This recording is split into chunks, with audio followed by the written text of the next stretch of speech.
So welcome to Bless This Kitchen, Lunch with my pastor.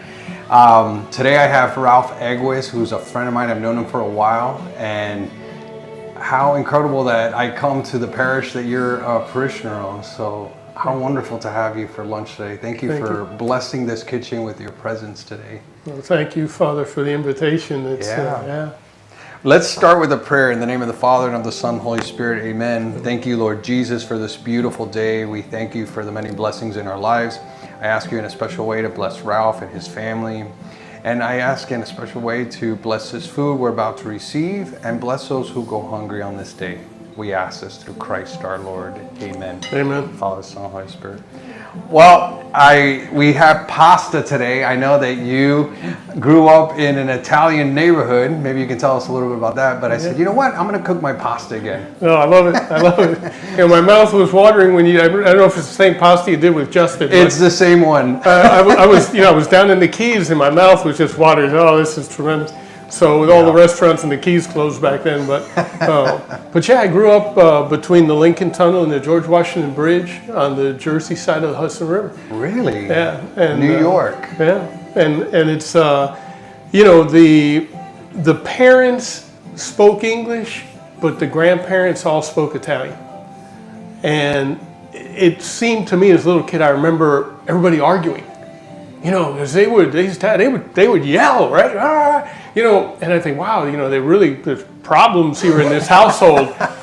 And I remember asking a question about, or making a comment, I don't know, as a little kid. And this gentleman looked at me and says, I love my sister. And I said, okay.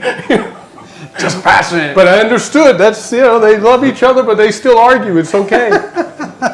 Hey, so we're going to start with a salad here, and then we'll go right into the pasta. And a joke that's been a running joke has been that I need to rename this show "Watch My Pastor Eat" instead of "Lunch with My Pastor." Yeah, it's hard. Well, you ask the quick questions, and then if we get a long answer, we don't get to eat. So yeah, I will have balanced answers. Oh, good. I want. And then I'll keep asking questions. Well, I was so happy to see you come to St. Augustine's. Nothing against your prior service, but, we met when you were an associate at St. Michael's. Yeah. And, we got to St. Michael's very disappointed because we had done a lot of work at St. Robert Bellarmine, which was a poor parish that got shut down after right down the street. We'd done painting and I remember. Bought a tent for Father Weska so that when he had carnivals and things, he wouldn't have to rent a tent. And then we were also at St. Francis Xavier. That's where we started doing our scholarship program. And then that ceased to be a Catholic school and became a charter school. And so we were looking for a school and a poor parish, and that's why we wound up at St. Michael's. But how did we meet? I don't remember now. Well, cheers. Why don't we cheers to you? Absolutely. And thank you for being here too. Cheers, Father. And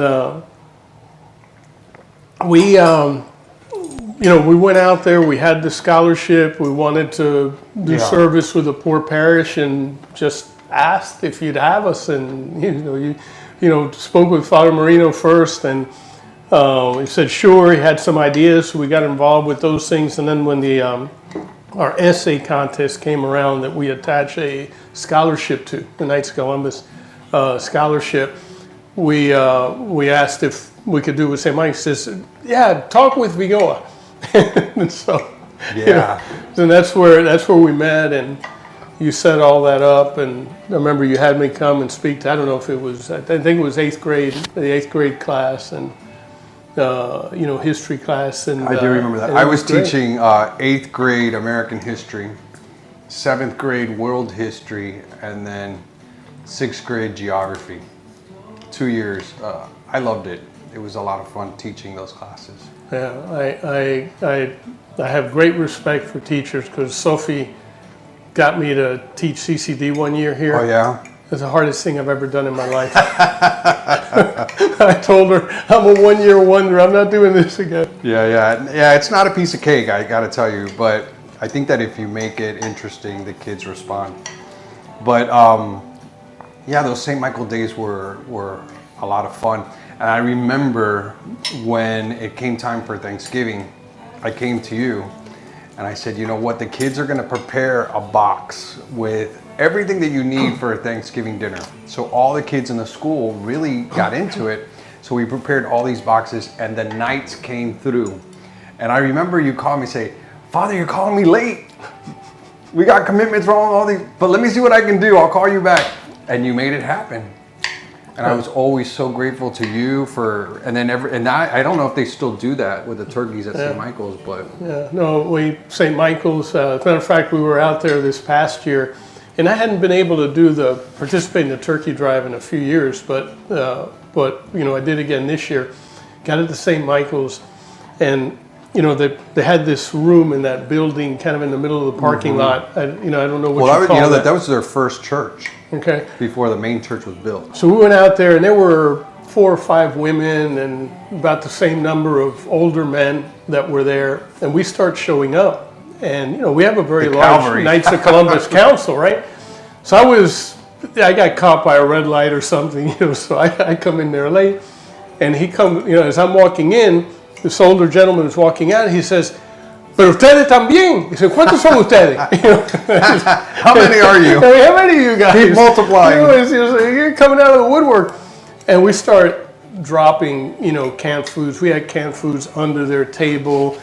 You couldn't walk anymore. You had to kind of step over. And then the turkeys, you know, start coming in. And I looked over, and some of the parishioners that were there helping out to St. Vincent de Paul, because we don't like to. We rather give it to the people who are working in that community all the time, right? Rather than us coming in, the heroes, and giving you know, the stuff away, right? Right. And I looked, and they were just tearing up, you know. And those are, it's just one of those moments that you know, that you just kind of say, wow, you know, that you know, not only impacting those who are going to share this meal, but you're making a difference to these parishioners that are working so hard all year long to meet the needs of the needy in their parish. Yeah, I love when that can happen. Like last week, I went to visit someone who is in really bad shape. I went to anoint him, and he's pretty much bound to that sofa. He can't get up, and so he sleeps there on the sofa, and they take care of him on the sofa. But the sofa was in bad shape because he's a tall man, and his knees kind of were too close to the ground. And so I called Keith Conan from City Furniture, and the next day he had a brand new sofa there for this guy.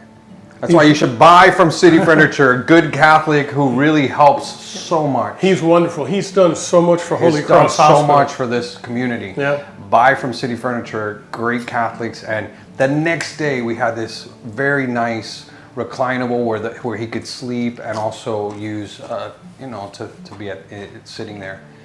But when those things happen, it's incredible, the jolt that you get for helping someone who's in need. Yeah. You know. But tell me a little bit about Knights of Columbus, because I know you're very active with the Knights, but maybe somebody who's watching doesn't know about the Knights. I remember, let me tell you this, how funny. We had a ceremony here for on Saturday for the 4th of July, and we had the color guard. We had the Knights come in. It was so beautiful. There was a man who came up to me and asked me who were the gentlemen in suits with the swords. That was so beautiful. A new recent into the faith. Wow. And on fire for the Lord and just loves the Catholic faith and was asking about, and I guess someone may not recognize you guys as much anymore because your uniform has changed. Right. So maybe they're used to seeing the feathers and the cape and all that and the tuxedo. Right. But so tell us a little bit about Knights of Columbus. Well, it's a very old organization, you know, started in 1882 in Connecticut by a parish priest, Father Michael J. McGivney. And Father McGivney wanted to provide Catholic men cover. You know, they were not going to church because discrimination was such that it was costing them jobs if they were identified as being Catholic. That's right. And so, and a number of them to kind of come more into society and get known by the people that might hire them, etc. So they were joining the Masons. They were, and Father McGivney organized the leading men, the leading Catholic men, in society at the time, to to form a fraternity. And another part of that, and a big part of that, was charity. A lot of these immigrant men, they were working on high-rise buildings. They were doing dangerous work, and some of them would die, leaving a family, leaving a wife, leaving kids, and they would go to the church looking for help. Well, the Catholic Church didn't have much in the late 1800s, and so Father McGivney set us up as an insurance society, and today we're one of the largest insurance organizations, very highly rated, and so not just life insurance, but my whole retirement program is through the Knights of Columbus. Really? Yeah. Yeah, I'm very impressed with the Knights of Columbus, always have been. As a kid growing up, I always saw the knights with the swords and the feathers, and I thought it was so cool, the swords, and the sash, and it just looks like a very elegant, knightly thing. And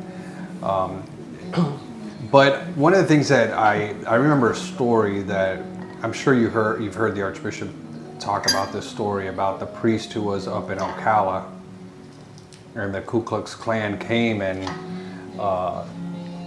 kind of tortured him and mutilated him, and the poor guy left Ocala. He said, forget about this, I'm going to go back to my hometown. And so he left. And so when they assigned the new priest, they were afraid that the Ku Klux Klan was going to come and try to do something else because they didn't want a Catholic church in that area. They were determined to drive the Catholics out of that area. And so the Knights of Columbus Council from St. Patrick's here in Miami Beach drove up to Ocala and surrounded the rectory, and they all would take turns just keeping watch, protecting the priest until he got settled, and the community kind of figured out, you're not going to mess with our priest or our Catholic faith. And it was because of the Knights of Columbus who stood there and said, we're going to protect this priest. We're going to protect the faith. And how beautiful. Happened in only 2 places in the United States where the Knights actually took up arms to protect a church. Wow. 2 places in the United States. Here in Florida, and where's the other one? They were both in Florida. Both in Florida. Ocala and Gainesville. Gainesville, wow. The Catholic Church right across the street from the University of Florida campus. St. Augustine. St. Augustine. Right. It was threatening to burn it, burn the building. And there was a lot of anti-Catholicism in that time. Well, when you finish your salad there, we're gonna move over to the pasta. You ready? I'm going to consider this a finish because I know what's up next. You did well. Well, let me tell you, I made this pasta. Sometimes for the lunch, I don't make the lunch, but today I made the lunch. It's my pasta with meat sauce, and I'll do the bowl here, and then I have ricotta cheese, which I like. I know Jorge and Lourdes are probably watching, saying, "Again with the ricotta cheese?" But I love the ricotta cheese. But you don't have to put any if you want. And there's Parmesan cheese there as well. Well, it goes really well. If you ever have the stuffed noodles. I love that. I love the stuffed noodles, the stuffed shells. And don't be afraid to have seconds. So. I put myself through school, and when do you like some Parmesan cheese? Yeah, that'd be great. But when I got through, I wound up having 3 jobs to pay off student loans, really? A little quicker. And one of them was in an Italian restaurant in Atlanta. So Really? Yeah. So it wasn't just those Italians in New Jersey. I had a way of finding Italians. Actually, a priest took me there. Really? I was a poor student, and I guess he thought I was a little bit too skinny at that stage in my life. And Where did you go to school? I went to Auburn, but I was Auburn, very good school. But I was working in Atlanta. I was a co-op student working for the power company. Well, I should have known that because I see you with the Auburn gear from when there's a game. Yeah, we got to pray for the W, right? Yeah. So bon appetit. Thank you. Enjoy. There's more there if you want. So tell me, where does your last name come from? It comes from Navarra. So everybody knows about Pamplona, the running of the bulls. And but actually the castle, the river, all of that was for Navarra was in Egues. Oh. And I tell people, there used to be a lot of us. I come from a long line of runners. I used to be a marathoner. I come from a long line of runners, but we weren't very fast. No sprinters, and those damn bulls every year would thin the herd. Right, so that's why most people have never met an Egues. There aren't too many around. Those bulls took care of that. That's right.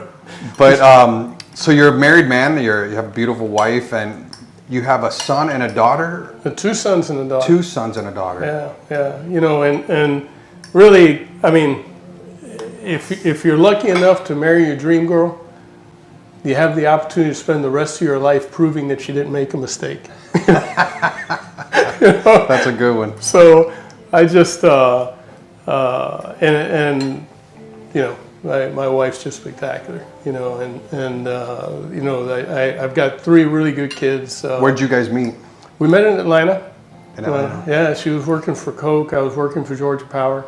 Wow. Yeah, and a mutual friend introduced us. And what's her background?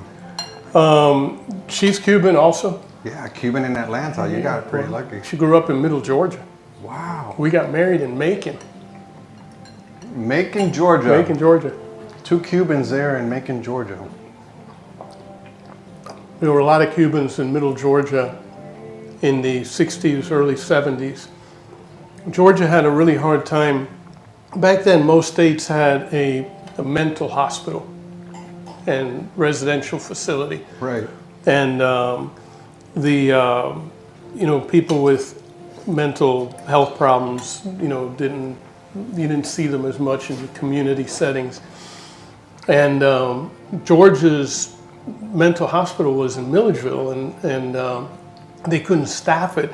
Somebody got the bright idea that they could help Cuban doctors practice as physicians if they would agree to go take care of the mental patients in Milledgeville.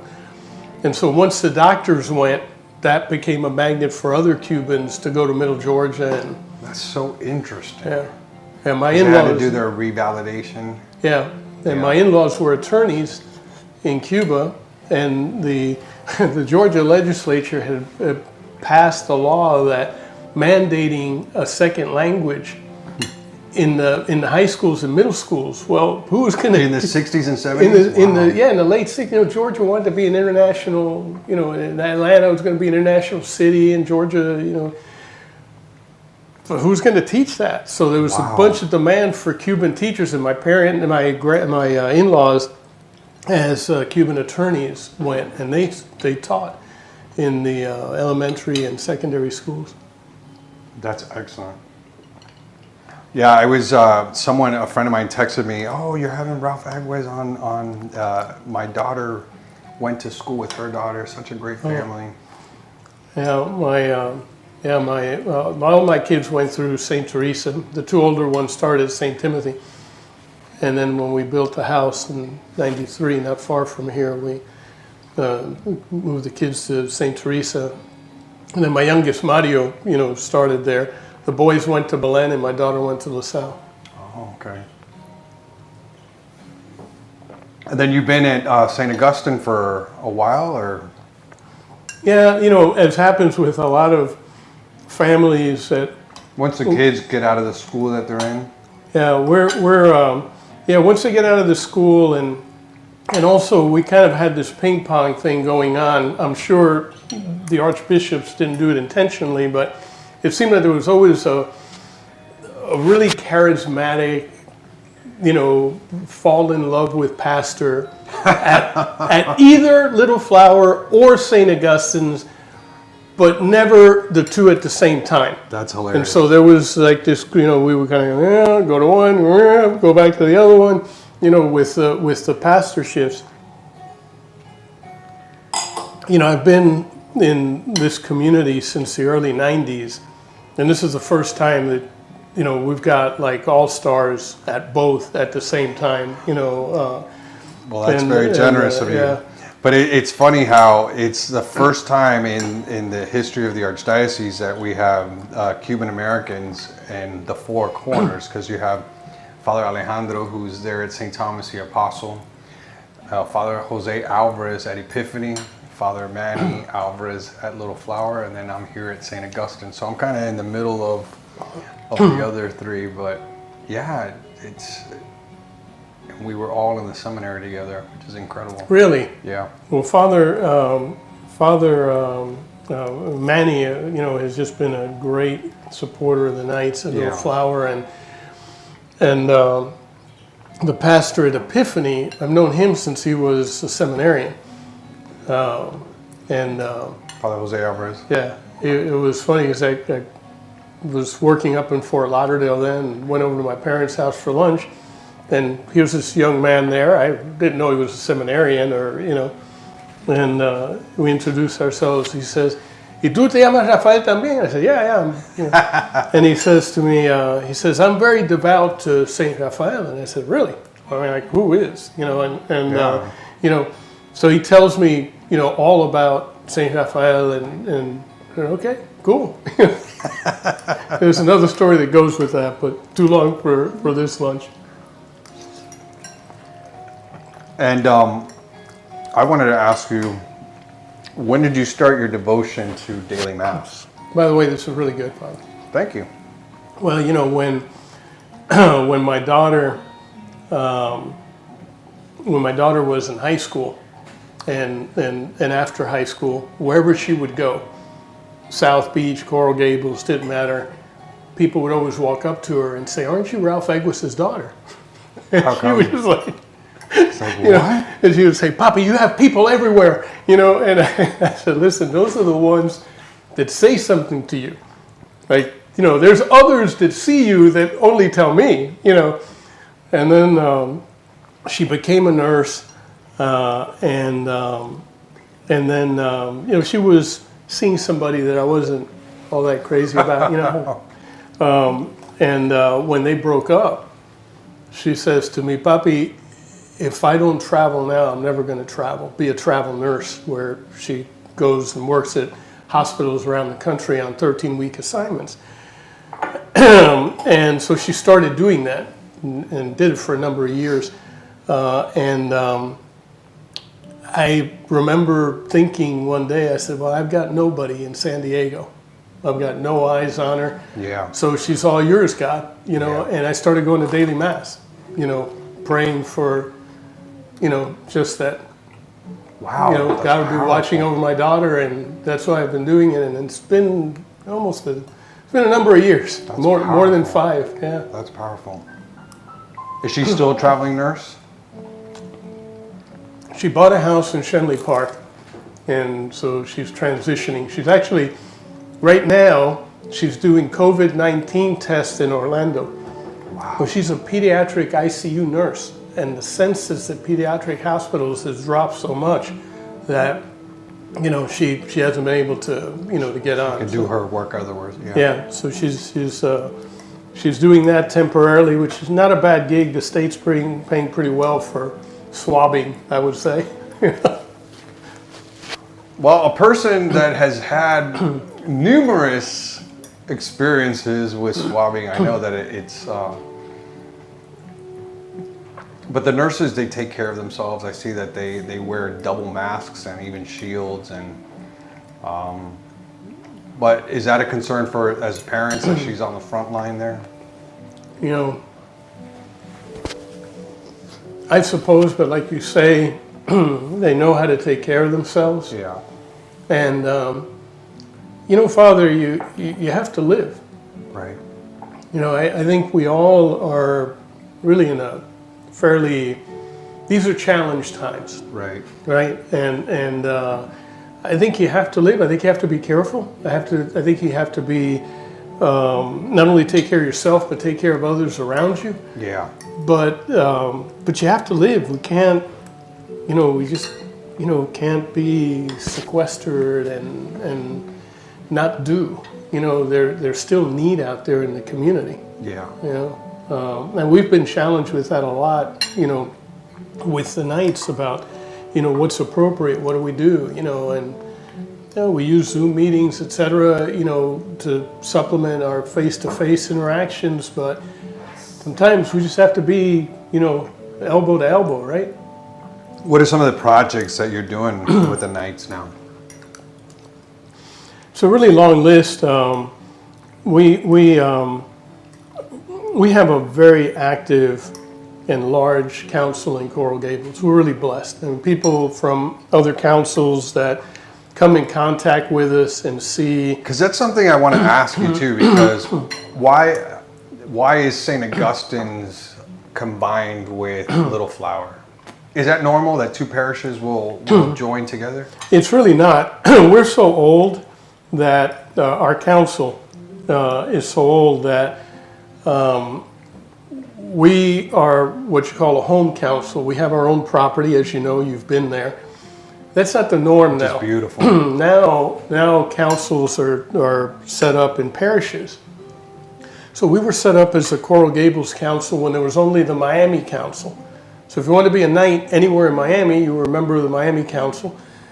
Miami grew, and then the Coral Gables Council was formed. And so that would include all Coral Gables parishes. All Coral Gables parishes. We have members that are also at St. Thomas, the Apostle. We have members at St. Richard's and not Epiphany. The Epiphany Knights are mostly members of the Miami Council.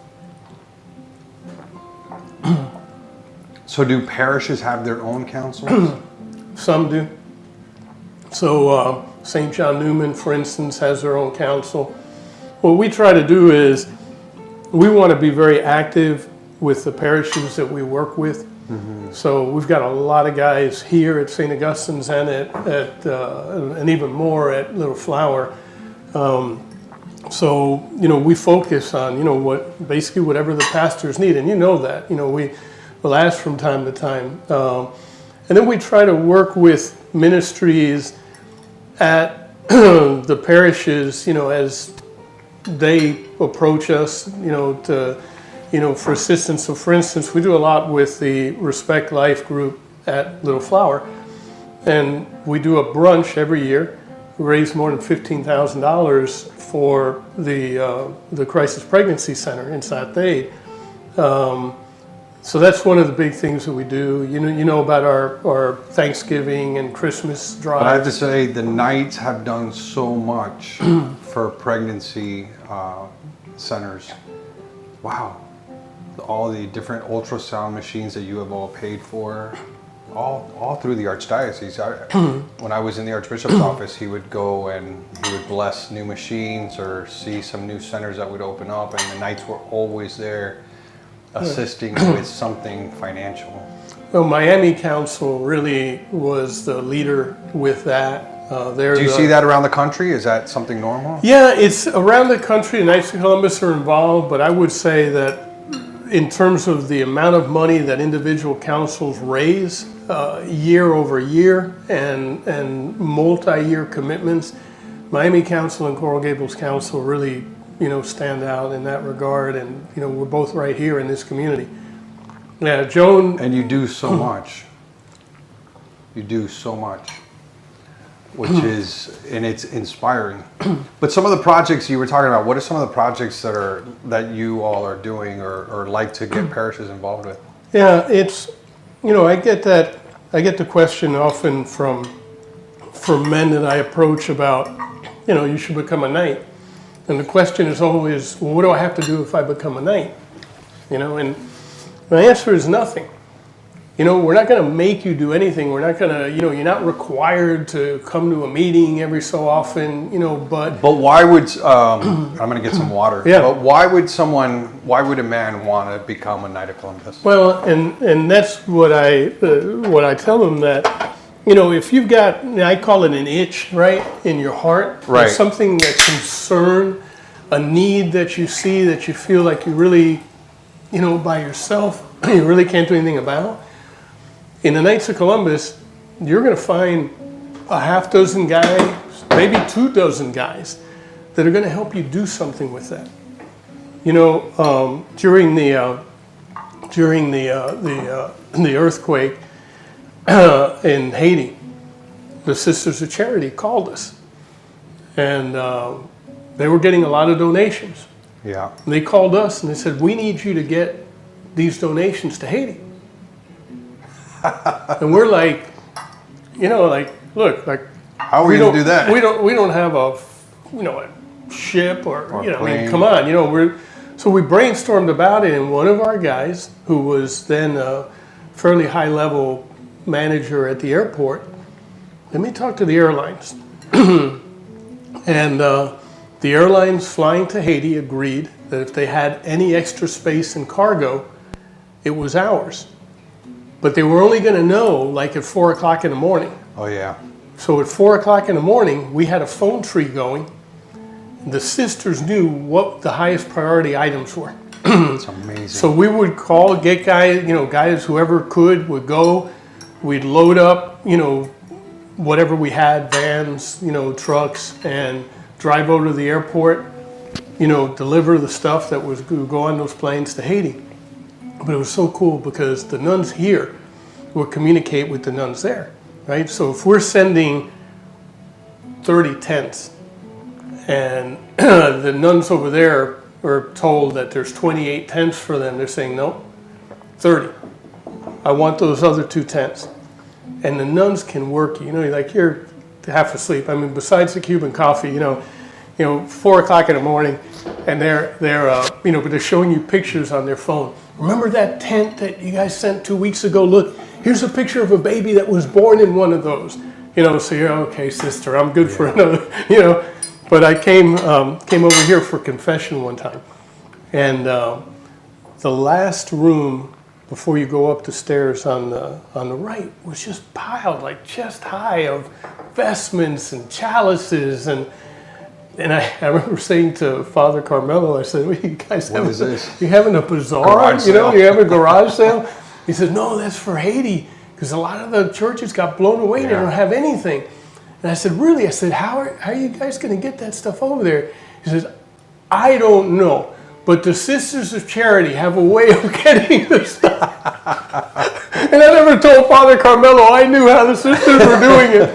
Well, let me tell you how funny, because you're spot on.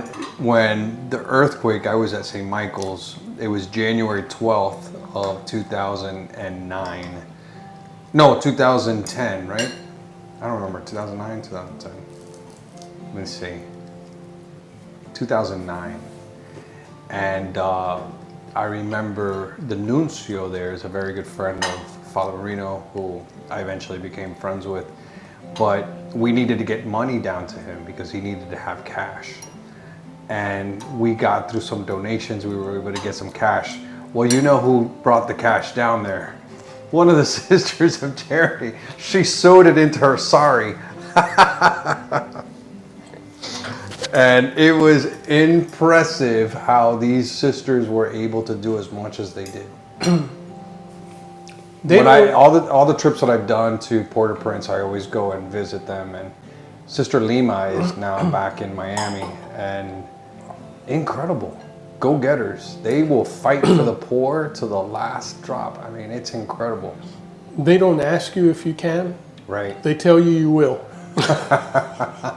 You know, it's like, okay, Yeah. you know, but it's. But it's this wonderful. idea that it's for Jesus. So how could you say no to Jesus? Because they see Jesus in every single person who's in need. and it's wonderful. You know, we I remember, and I don't remember the event, but there was some kind of gathering here of bishops from all over Central and South America, and Bishop Favalora asked us to pick them up at the airport. Can you pick them up at the airport and bring them to, you know, forget where it was that we needed to take them? And so we thought, wow, okay, the Archbishop is asking us for this. So, you know, we had friends. I knew Ed Williamson at Williamson Cadillac. They said, "You're going to do this? You're going to do it in Cadillacs." You know, we had, again, one of our knights who was at the airport. So we had all of those bishops coming through as diplomats. So they're skirting all of the usual custom lines and all that, and you know, and we're bringing them through, and they, you know, they remember one bishop came out and he looked and he says, you know, well, in Spanish, "You're knights of what? You know, who are you? What kind of, you know, what connections do you have? I've never been through an airport like." Well, I agree with that, because anytime there's a big event or there's something very sensitive, my go-to guys were the Knights of Columbus, because reliable men of God, men who love the church. It's incredible. Well, and very much in communion and solidarity with our priest. I mean, we realize that what you do, most of us aren't called to, and we need to support you. We need to have your back. We need to help you do the things, and you know, that you want to do. And you know, I remember one of the things that we did that you know, when we had the scandals, you know, in the church with, you know, Knights of Columbus, you know, got buttons made in solidarity with our priest. You know, in our council, we started doing a dinner every month. Invited all the priests of Miami-Dade County. They usually had 15 to 20 that would come on a, you know, any given month. And we had guys that were falling over each other. "No, I want next month. I'm going to do it." And it'd be incredible meals. I remember that. And you know, we would serve. We would serve and leave. And it was just, we wanted to provide priests an opportunity to have a nice meal and fellowship, like we have every month. I remember that. I actually attended, I don't know if one or two of those nights, but so well done. And I have to tell you, like, very nice dinners. We're not talking about TV dinners or a sandwich, or it was very well put together. Someone would cook and serve us, and it was such care. Again, men who love the priest, love their church, and say, "You're going through a rough time. We love you. We want to take care of you." And I've seen that with the Knights of Columbus. And I think that's part of your spirituality too. And it comes down to Father McGivney. Is he up for canonization? Yes. Is he a blessed now? He's a blessed, and then, oh my gosh, I should know this, the next step. He's one step away now from being proclaimed a saint. He's one miracle away. There's no doubt that, you know, that he set us on that path, but I think it's also true that, look, we're regular guys, you know. I mean, we're sinners, we're not saints, but we know that, well, you know, it's like I said earlier about you find the right girl, you know, and you convince her to marry you, and then you spend the rest of your life, you know, proving that you didn't make a mistake. I think the same thing is true if you surround yourself with a good group of guys that, you know, there's not a saint in the bunch, but we're trying, you know, and one man inspires the other, and I think that's really what happens with us. Right now we're going through, you know, a real period of discernment, you know, because of the current situation, the challenges that we have, and you know, challenges to the church, challenges to the country, you know, patriotism, you know, and how do we move that? And, you know, I had one because Knights of Columbus are very patriotic. Our fourth degree is the patriotic degree, and that's you know, somebody said, wow, you know, in 24 hours you got 8 color corps members for a Saturday morning mass, you know. And I it just said, elevates the ceremony. Yeah. It's so beautiful. I didn't do that, you know. So beautiful. I mean, God does that, but at the end of the day, it's guys that, you know, they want to serve. And when, Yeah. you know, all I did was send out an email that says, Father Vigoa says, we need patriotism now more than ever, so who's available? We need patriotism more than ever. Love for our country. There's pain, there's mistakes. There's no perfect life or perfect person there, but we have to acknowledge that this is the greatest country in the world and that God has anointed this country from the very beginnings, and we can make things better. We come together and we listen to each other and we love each other as neighbors and really put into practice what Christ is putting in our hearts, then we can be that great nation that God has established for us. But patriotism is important. It is very important. You know, I really got that from my parents. I I got that from my dad as you well. know, my dad worked 16 hours a day, 6 days a week when I was a little kid growing up. He was pulling double shifts in the factory. And so I rarely saw him except Sundays. And you would think that once he would say, you know, I'm the great provider, I'm, you know, working my butt off for you. I said, never any of that. The only thing I ever heard was, but for the United States, what would have become of us? Where would we have gone? And, you know, people ask me, you know, so this patriotism thing, I mean, you know, it's kind of old fashioned. I said, you know, it can't be.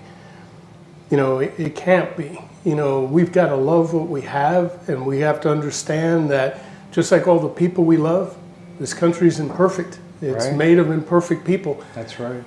But I think that it has struggled, it has gotten better since its founding, and we have an obligation to help it continue, you know, to get better still, but throughout, you know, loving it. And that's, you know, as a fourth degree Knight of Columbus, I think that, you know, it's a big part of what we do. Yeah, I agree with that. And like you, my dad was so grateful to this country. He came as a young kid, and I remember as a young kid, I would ask him, I would say, but Dad, but you don't talk about Cuba like that. You're Cuban. And then he would say, I'm American. This country has done so much for me. Sure, Cuban roots, be proud of where you were born, and but he had such love for this country. My parents had that same love for Cuba. I never quite could understand it. You know, my parents weren't from the big city, so, you know, they're, you know, smaller town, not small towns, but Santo Espiritu is, you know, it's not Havana, right? And when you have, you know, your parents talk about like this magical place, right? And you really can't get your head around it, but I could understand. And I don't think that it's an either or proposition. I think you can love Cuba, you can love those roots or wherever, and you can love America, and perhaps even more so, because I think as you hear various generations, there's some things that you start taking for granted. You forget that immigrant struggle, and when it's closer to you, you know, or military service, and when that's closer to you, those sacrifices, I think it's impossible for the family not to embrace patriotism. Yeah, I agree with you. I remember one of our trips to Cuba that we took people from the Archdiocese of Miami. We went, and this is something that some people have not liked, that we've traveled to Cuba, and I disagree. I think that we need to support the church in Cuba. And the trips that we've made have been very beautiful trips to support the church in Cuba. And one of the things that the Order of Malta is doing is that we've established these soup kitchens where these elderly people that don't have relatives on the outside are able to have a hot meal every day, and they're able to bring their little Tupperware or whatever and have something at night. And so the Order of Malta have done amazing work in Cuba because they continue to feed those who are hungry. And so we took a group of people to go and to see some of the projects that we did. And I remember we were having dinner, and I asked one of the older gentlemen there, I asked him, I said, have you been able to go over to your house? And he said, no, they didn't let me in. It was an embassy now. And he said, they didn't let me in. They said to come back tomorrow, so I'm going to go tomorrow. And he's actually, it's right over there.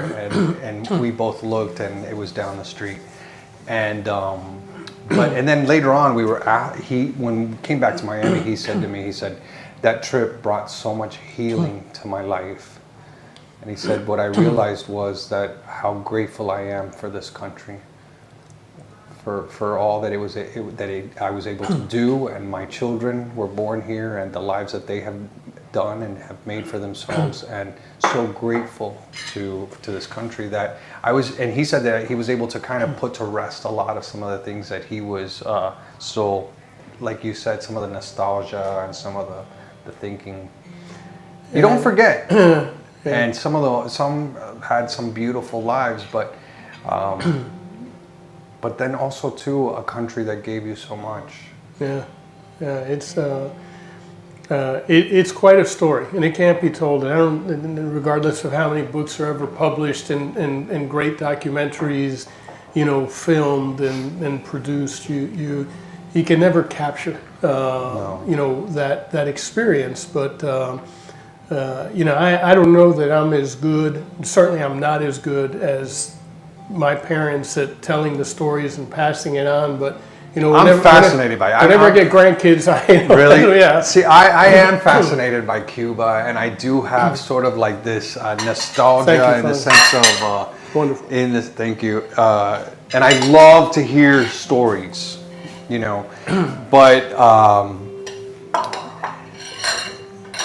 but there, like you said, there's a time and place for everything, and God provides. We've been also very involved. You ask about the things, and we have such a long list of activities. Thank you.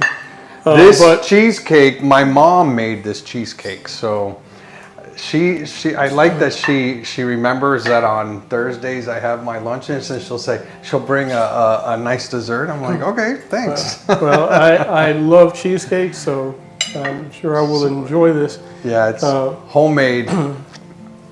But, a lot of our council in the late 90s was down to a handful of guys, and all of them elderly, and the building that you described as being beautiful had all kinds of problems, physical and, all kinds of problems. And we, it was a bunch of Emmaus guys, the Emmaus Retreat Program, which the Emmaus movement at St. Augustine had started at Little Flower. When I did Emmaus at Little Flower, all the team were St. Augustine's guys. Yeah, St. Augustine was famous for their Emmaus. Yeah, and so but the movement at Little Flower grew so much that those of us that were in the leadership said, we gotta move out of this and let other guys run retreats. Right. And so, after one of the meetings, we went over to Versailles and what do we do? One of the guys was real involved with the JCs. We're doing the President's Day weekend Coconut Grove Arts Festival. I said, do you think we ought to join the JCs? They do good stuff, right? And he says, actually, we ought to join the Knights of Columbus. And I said, yeah, what's that? Yeah. I mean, most of us didn't know. And so, like, in a year, we had... So you did Emmaus first. Oh, yeah. Look at that. Oh, yeah. See, and that's what Emmaus is supposed to do. Emmaus is supposed to compel you to service in other aspects of the church, men's groups, Knights of Columbus, different ministries. We're all unique. We all have, we all have different callings, different talents, different experiences. But what I've found is that, with the right combination of guys, that you can accomplish so much more. None of what, has been accomplished through the Knights of Columbus could any one guy do. It really takes a community. Well, I have one challenge. I want to see if the council can help me with ushers. Yeah, and I'm sure we can. And so the guys watching. Yeah, But because now with COVID, I think that we need to kind of be a little bit more structured with ushers to see, all right, who's going to come? How can we assign different guys to masses? And we're using the baskets with the long handles so that people feel safe. We started last week and it worked well.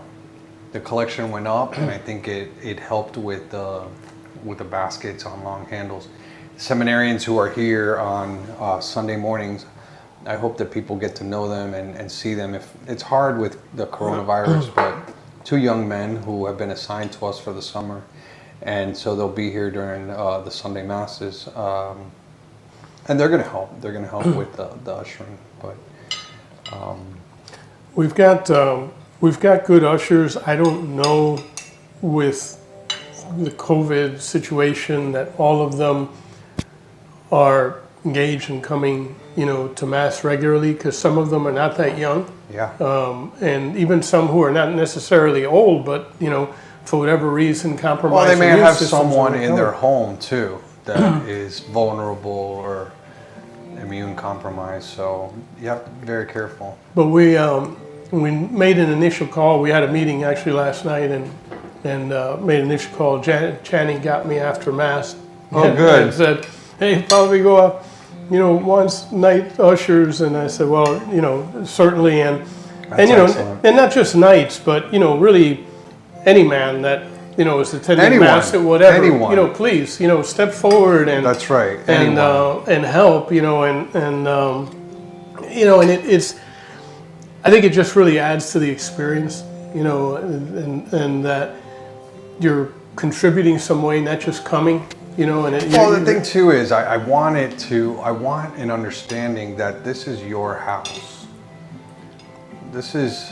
St. Augustine is a family, and I belong here, and I need to contribute as well. And it's not just about money. It has to be with prayers, with ministries, with a lot of different aspects of the parish where you can contribute and really help the parish. So that's one of the things that I am looking forward is to see who some of the guys that can step up and help with ushering. But I want to ask you a question because we're almost out of time here. Yeah. What do the guys think about the new uniform? Because that was a controversy. I worked in the Archbishop's office. We had some people who were very angry and wanted the Archbishop to voice his displeasure of the new the new uniform. But did that die down, or what do you think? Well, it's been a process. We're now into the first full year. This month is the first year. We had a transition period first, and then July of last year it was Mandatory. the new uniform only. Right. And I got to say, on Saturday when it looked very nice. well, we have 10 or 11 guys in our assembly. Father Andrew Brown, which by the way we're celebrating a 100-year anniversary this year.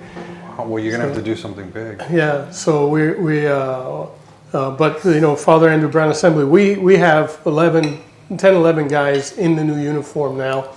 We just brought in 56 new guys a couple of weekends ago. Where we had that big 4th degree. Right. So a new group, guys really on fire. So we will have a large contingent. But I could tell you that around the end of last year, we started getting all kinds of calls from all over Miami-Dade County because the bishop's going to be here. We need color corps, and we were the only assembly with guys that had uniforms. Oh, really? Because the other ones, had kind of been dragging their feet, or maybe it'll change, maybe they'll do away with this, whatever. At our assembly, and I'm the faithful navigator, so I'm the grand knight at the assembly level. And I said, look, we weren't asked to opine, but as Knights of Columbus, we've agreed that we're going to follow, our superiors Right. in the organization. Right. And so if there's a decision made forget about the arguments. Decision made that, you know, we're going to have a new uniform. We got a new uniform. It is what it is. So we put in a program to finance the purchase of the new uniform. It's about $500, $700 if you don't have a sword. It's a lot of money. $700 for a uniform? Well, $500 for the uniform, and then about another couple of hundred for the sword package. So, you know, not everybody's got that, as pocket change, right? So what we do is we finance it over 10 months. Okay. And make it more affordable. Easier for someone. And then if the guys serve 4 times in uniform during those 10 months, which is easy to do, then we forgive the last 100. Really? Yeah. Wow. So we've been doing that, and that's how we've gotten as many guys as we have, in uniform. But yeah, there was controversy. People who didn't like it. They didn't like the berets. They didn't, whatever. But I didn't design the uniform. That's right. The Knights of Columbus uniform. Yeah. I can tell you this. We've served a lot of Special Olympics opening ceremonies, outdoors, with, presenting the flags and, the national anthem and the pledges and all that. Tuxedo plus cape. It's very hot. We're dying in August. I mean, I don't care if it was 9 a.m. I mean, so from that standpoint, I like the new uniform a lot better. Yeah, and I would go every year with the Archbishop to the convention in Orlando, where you see all the knights from the state of Florida. So impressive. And they're there with their wives. Yeah. It's beautiful. Well, and they present him with a big check every year, and he likes that. Goes right to the seminary, which is powerful. What is that? Every council raises money, and then you just put it in a big pot. Right. Well, and we, in addition to that state drive, we support seminarians locally as well. I remember when I was in the seminary, you guys would support seminarians. Yeah, and we had 2 members in seminary. We have 1 currently. In seminary, so it's up in Pennsylvania is with an order. So and that's and that's great. It was one of your guys, and he's discerned, and this is what he's decided, and that he has this calling, and that we're in a position that we can help them. That's great. The scholarships to Catholic high school. We've got kids now 4. So 1 at every grade level that we're paying half the tuition to go to a Catholic high school in Miami. So there's just many things that we're involved with. Well, I want to thank you for coming out and having lunch with me. You're welcome. And you bless this kitchen, you bless this parish with your presence. You're a man of great faith, and you're a good man. And people that know you say that about you, and they see you every morning there at Mass, and your 8 a.m. Confreres love you, because I know. And I just want to thank you and your family for doing all that you do for us, because even your son has stepped up and helped me during a couple months back when I asked him for a favor. So you guys live and breathe service, and I want to thank you. I hope our parishioners got to know you a little bit better today, and cheers to you. Thanks for coming out. Thank you, Father. God Cheers. Bless. Thank you for lunch. It was wonderful. You liked it? And thank you, Mom, please. There was nothing left. Yeah, the cheesecake was very good. I'll have to tell cheesecake. her. But thanks for coming. God bless. We'll see you next week. Take care.